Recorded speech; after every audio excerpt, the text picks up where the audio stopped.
ಇಲ್ಲಿ ಪ್ರತಿ ತಿಂಗಳು ಕೂಡ ನೀವೇನು ಗೃಹಲಕ್ಷ್ಮಿ ಯೋಜನೆ ಹಣನ ಪಡ್ಕೋತಾ ಇರಲ್ಲ, ಅದರಲ್ಲಿ ಕೆಲವು ಹೊಸ ಬದಲಾವಣೆಯನ್ನು ತಂದಿದೆ ರಾಜ್ಯ ಸರ್ಕಾರದಿಂದ.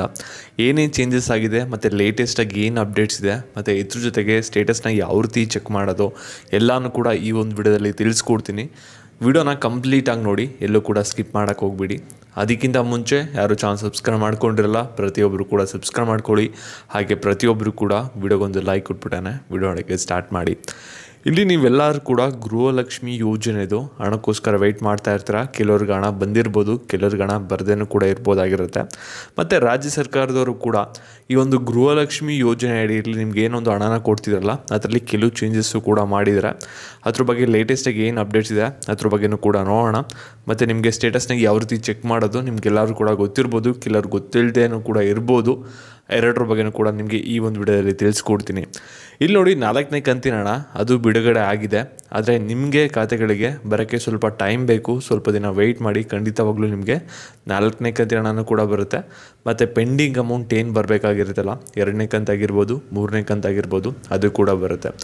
ಇಲ್ಲಿ ರಾಜ್ಯ ಸರ್ಕಾರದವರು ನಿಮಗೆ MP ಎಲೆಕ್ಷನ್ ಸ್ಟಾರ್ಟ್ ಆಗೋಕ್ಕಿಂತ ಮುಂಚೆ ಏನಾದರೂ ಒಂದು ಕೆಲಸ ಮಾಡಿ ಡೆಫಿನೆಟ್ಲಿ ನಿಮಗೆ ಗೃಹಲಕ್ಷ್ಮಿ ಯೋಜನೆದು ಎಲ್ಲ ಕಂತಿನ ಹಣನೂ ಕೂಡ ಯಾರಿಗೆ ಬಂದಿರಲ್ಲ ನಿಮ್ಗೆ ಹಾಕೊಡ್ಬೋದು, ವೆಯ್ಟ್ ಮಾಡಿ. ಮತ್ತು ಕೆಲವರು 5ನೇ ಕಂತಿನ ಹಣದ್ರ ಬಗ್ಗೆನೂ ಕೂಡ ಕೆಲವು ಅಪ್ಡೇಟ್ಸ್ನ ಕೇಳ್ತಾ ಇರ. ಸದ್ಯಕ್ಕೆ ಅದ್ರ ಬಗ್ಗೆ ಯಾವುದೇ ಥರದ ಅಪ್ಡೇಟ್ಸ್ ಇರೋಲ್ಲ, ಏನೂ ಕೂಡ ಕೊಟ್ಟಿಲ್ಲ ಯಾವೊಂದು ಡೇಟಿಗೆ ಬರುತ್ತೆ ಅಂತ. ಯಾಕೆಂದರೆ 4ನೇ ಕಂತಿನ ಹಣನೇ ಇಲ್ಲಿ ಸಾಕಷ್ಟು ಜನಕ್ಕೆ ಖಾತೆಗಳಿಗೆ ಹೋಗಿರಲ್ಲ, ಅದು ಹೋಗಬೇಕಾಗಿರುತ್ತೆ. ಅದಕ್ಕೋಸ್ಕರ ನೀವೆಲ್ಲರೂ ಕೂಡ ವೆಯ್ಟ್ ಮಾಡಬೇಕು. 4ನೇ ಕಂತಿನ ಹಣ ಕಂಪ್ಲೀಟ್ ಆದಮೇಲೆ ಒಂದು ಡೇಟ್ನ ರಿವೀಲ್ ಮಾಡ್ಬೋದು. ಇಲ್ಲಿ ರಾಜ್ಯ ಸರ್ಕಾರದವರು ಏನು ಮಾಡಿದ್ದಾರೆ ಅಂದರೆ ಹೊಸ ಬದಲಾವಣೆನ, ಇಲ್ಲಿ ನಿಮಗೆ ಗೃಹಲಕ್ಷ್ಮಿ ಯೋಜನೆ ಹಣನ ಬಂದ್ಬಿಟ್ಟು ಪ್ರತಿ ತಿಂಗಳು 15ನೇ ತಾರೀಕಿಂದ ಸ್ಟಾರ್ಟ್ ಆಗುತ್ತೆ ಮತ್ತು 20ನೇ ತಾರೀಕು ಒಳಗಡೆ ಬರುತ್ತೆ ಅಂತ ಹೇಳಿದರು. ಖುದ್ದಾಗಿ ಲಕ್ಷ್ಮೀ ಹೆಬ್ಬಾಳ್ಕರ್ ಅವರು ಮೀಡಿಯಾಗೆ ಕೊಟ್ಟಿದ್ದಂಥ ಸ್ಟೇಟ್ಮೆಂಟ್ ಆಗಿತ್ತು. ಇದನ್ನು ನೀವೆಲ್ಲರೂ ಕೂಡ ನೋಡಿರ್ಬೋದು ಕೆಲವರು. ಇವಾಗ ಅದೇನು ಹೇಳ್ತಾ ಇದ್ದಾರೆ ಅಂದರೆ, ಆ ಒಂದು ಡೇಟ್ ಲಿಮಿಟ್ ಏನಿತ್ತಲ್ಲ 15ನೇ ತಾರೀಕಿಂದ 20ನೇ ತಾರೀಕು ಒಳಗಡೆ ಅದನ್ನ ತೆಗಿತಾ ಇದ್ದಾರೆ. ಪರ್ಟಿಕ್ಯುಲರಾಗಿ ನೀವು ಇನ್ನು ಮುಂದೆ ಯಾರು ಕೂಡ 15ನೇ ತಾರೀಕು ಆದಮೇಲೆ ಅಥವಾ 20ನೇ ತಾರೀಕು ಒಳಗಡೆ ಬಂದ್ಬಿಡುತ್ತೆ ಗೃಹಲಕ್ಷ್ಮಿ ಯೋಜನೆ ಹಣ, ಅನ್ನಭಾಗ್ಯ ಯೋಜನೆ ಹಣ ಅಂತ ವೆಯ್ಟ್ ಮಾಡೋ ಅವಶ್ಯಕತೆ ಇಲ್ಲ. ಯಾಕೆ ಅಂದರೆ ಸಾಕಷ್ಟು ಜನಕ್ಕೆ ಹಣ ಬರ್ತಾ ಇರೋದು ಡಿಲೇ ಆಗ್ತಾ ಇರೋದ್ರಿಂದ, ಸರಿಯಾಗಿ ಹಣ ಹೋಗದೇ ಇರೋದ್ರಿಂದ ಇವಾಗ ಹಣನ ಮೊದಲೇ ವಾರದಲ್ಲಿ ಹಾಕ್ಬಿಟ್ಟು ಅದನ್ನ ಫುಲ್ಲು 30 days ಟೈಮ್ ತೊಗೊಂಡು ಕಂಪ್ಲೀಟಾಗಿ ಬಿಲ್ನ ಕ್ಲಿಯರ್ ಮಾಡೋಕ್ಕೆ ಟ್ರೈ ಮಾಡ್ತೀವಿ.